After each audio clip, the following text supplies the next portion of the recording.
workout today will be a simple couplet of toes to bar and double kettlebell walking lunges.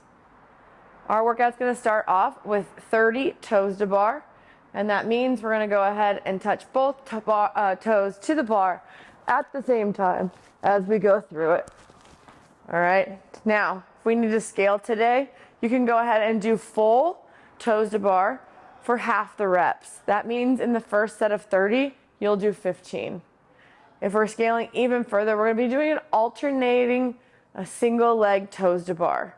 Okay, so that means we are in this first scale going to go ahead and complete the single leg alternating toes to bar, and that means you're going to do 30 total, and it'll be 15 on each side. So single leg kind of gives us into a rhythm. It makes it a little bit easier to get our toes all the way up, and again, that rhythm really becomes a little bit more natural. So as we come up, we're going to go ahead and go back and forth. Again, I just did 2 reps, and we're going to go ahead and get all the way to 30. That means it's going to be on that first set of 30, 15 on each side. Now, if we're still working on that core strength and really learning how to do that kip swing, we're going to go ahead and scale even further to as high as possible on a single leg. So from here, we're not just going to go ahead and try to get it up. We're going to try to get it all the way up, making contact with the bar. We may not be successful, but our attempt is to try to make contact with the bar.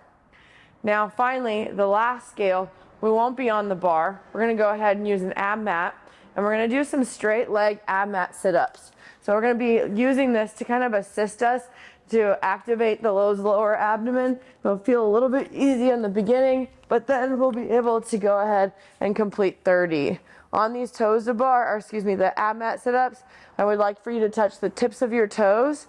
If you're not able to because of flexibility issue, then you can go ahead and touch any part of your shoe, but that's going to be a scale. You should be able to touch your toes.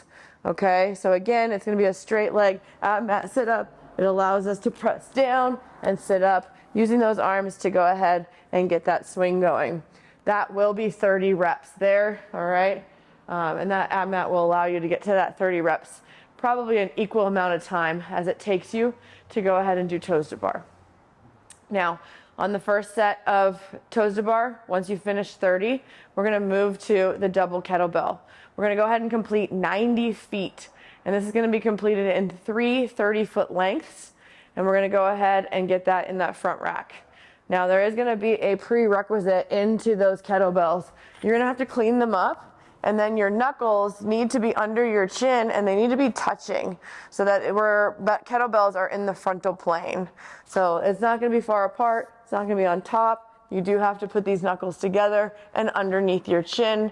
And as we go, we'll start behind the line, and we'll make sure we step clearly past the line when we get through that first 30 length.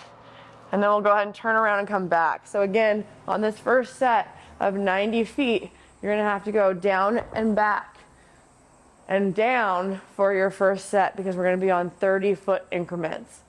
Then we're coming back to the bar, and that's where we're going to complete 20 toes to bar. Then we have 60 feet, so that's going to be down and back, just 2 lengths of that 30-foot distance. And then finally, our last section is going to be 10 toes to bar, followed by 30 feet of a dumbbell kettlebell walking lunge. We're going to be moving through this quickly. We're going to have to manage that kind of higher volume on toes to bar today and really figure out kind of the big chunks that you can get. And then when it starts to kind of wither away, you want to make sure that you are trying your best to keep your sets kind of concise, maybe precise. We're trying to do sets of 5 and turn around quick. And then when those start to go again, remember fast singles will still get you there. You don't need to stay there and kind of wait for 5 reps to be available. Going into some quick singles can kind of help you chip away pretty fast. All right. Be disciplined on these kettlebells. We're going to really try to keep our core nice and tight. And as we lunge, drive off that back leg and stand up. Remember, you need to step clearly past that line today and make sure that you are getting that full 30 feet completed before you set down those kettlebells or turn around and come on back.